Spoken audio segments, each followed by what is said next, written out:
Okay, Amon-Ra St. Brown is the truth. I mean, it is official. This guy is insane. Look at some of these things. This is from the Detroit News article that they put out. He's breaking all kinds of records. You can just pick the stat you want, and you're gonna find a record. So in the past 6 weeks, remember he had the ankle injury mid-October. 48 balls that he's caught, six more than the trio of Devontae Adams, Stephon Diggs, and Justin Jefferson. And then you look at he's had 34 catches for first downs. Incredible. And he's right up there, only behind Adams, Jefferson, and Tyreek Hill for most catches this season. So you know about his record last year where he, something like 6 straight games with at least 8 catches and a touchdown. Sunday, he had at least 10 catches and 100 yards and 2 touchdowns, most since, Calvin. He's always got some sort of record, something. But what's cool about him versus, for example, Kelvin, he's doing it in a sustainable way within the offense. That's what's so exciting. And what I mean by that is Kelvin, man, he was getting double teamed. He was getting, it was all weird coverage. So you didn't know. You had to still get it to him, even though he's double teamed and he was on the outside and he was going deep.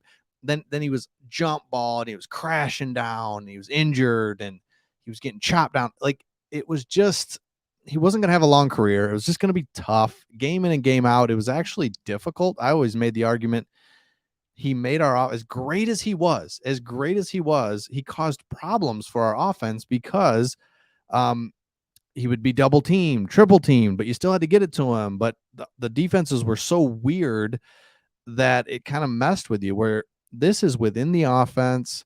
He can run short routes, intermediate, long, take handoffs, block.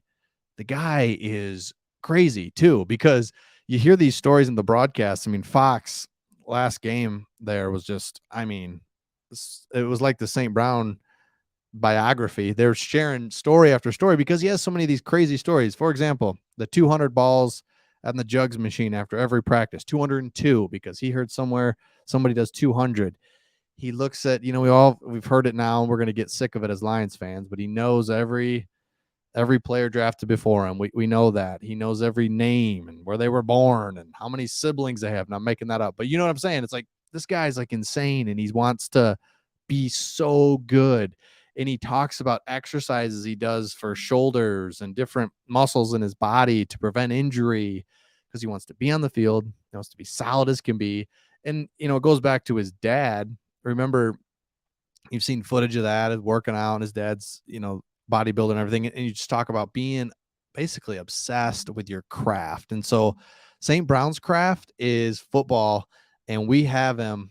And so we have a top receiver. We have a top receiver in the league that is so good at what he does. And here's what's great. And Goff, I feel like, is like, okay, I'm not even going to pretend that I'm going anywhere else. It's 3rd and 6. I'm going to St. Brown. He's open. He gets open. He has strong hands. And then he's just going to fall forward and wiggle his way for an extra 6 yards. And you're just like, 13-yard gain. It's actually just incredible that we have this guy, because he's kind of that Hines Ward, thick, tough, makes catches, can do everything for you. And I'll be honest, I watch him more than anybody on the offense. I'm always watching him. He's moving, and it's easy to watch him because he's always in motion, always doing something. They'll line him up right behind, the offensive line. He wiggles through and blocks the linebacker, and you're like, now it's a numbers game where we have a wide receiver that we brought in to block a linebacker. Now we can use those extra resources on the offensive line for other areas of the field. And you just think Ben Johnson is thinking to himself, what do we have here? I can do all kinds of things with this guy. And so Amon-Ra St. Brown is really the straw that stirs the drink for us offensively. And since when offensively we're doing so well, like we did against the Jaguars, then defensively, man, takes the pressure off of us. Our defense is playing so much better. Now all of a sudden you're up a couple scores. Like, you're up a couple scores, and then it's kind of in halftime. Then we score again, and we're up 3 scores, and we kick another field goal, kick a field goal, and you just stay ahead of the other team because offensively you can get first downs, you can convert 3rd and 6. I mean, how many times are they going to run that route where the other it's like trips to one side, 2 wide receivers run off, Amon-Ra kind of goes off to the side, cuts back in, he's wide open, Goff, boom. And that's the other thing. Goff, thank you. He's just like, I'm just going to throw it to St. Brown. I'm going to throw it to St. Brown. And that's what Goff did this past game that I thought was so good. He was quick with the ball every single time. And what he's seeing and what we're all seeing is, man, get out of your hands. Get it to these guys, because you are not Lamar Jackson, right? You are not Justin Fields. It doesn't do any good for Goff to hold the ball and scramble. I mean, he starts scrambling. It's like, just, this is bad. So St. Brown, I guess what I'm saying is St. Brown, what I'm realizing, because remember last year, he's doing really well at the end of last year, but it was garbage time almost. The season's over. You don't really have a good read on, is it just, we're just force feeding this guy? Just, why not? He's our only receiver. What are we doing with him? Is he really that good? Is basically what I'm getting at. You knew he was, but now you're in the thick of the season. You got big games, big moments, and you're going to him. And then what's that do? It's what we just kind of all envision. Chark is open. Jameson Williams is coming back. This offense is getting healthy. Jonah Jackson's back. So it's exciting to see the Lions healthy with some playmakers, because that's where we were with Patricia, is like, who's our playmaker? Who is our guy? Marvin Jones, I guess. He's kind of an outside guy. Like, who's our guy? And by the way, I am loving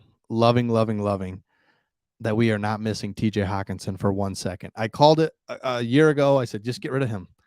Hawkinson is not, it just shows good GM work. I mean, it really does, because see ya, Hawkinson. We don't have enough room for you anyway, really. And we've got a couple young tight ends that they can do just what you were doing. We've got St. Brown. We've got we got good wide receivers on the outside. We've got running backs. I love seeing that. Hawkinson, buy, give us a couple picks for it, a 2nd-round pick at that. We don't have to pay you. We don't have to, and just buy. Goodbye. We haven't think, oh boy, I've not thought one time, boy, it would be nice if we had a tight end here. No, we do have tight ends, and they're open, and they're getting open. And it's just, that has been, I just love that, because that is great GM work. You notice you recognize your team, you can get future picks, future assets to help you continue to grow. So now that's the key. You start winning. Oh, and by the way, you've got future picks, and we just are going to get something that's sustainable. So St. Brown's the man. I love what he's doing. Let me know in the comments your thoughts about St. Brown, the sun god, and we'll see all of you on the next one.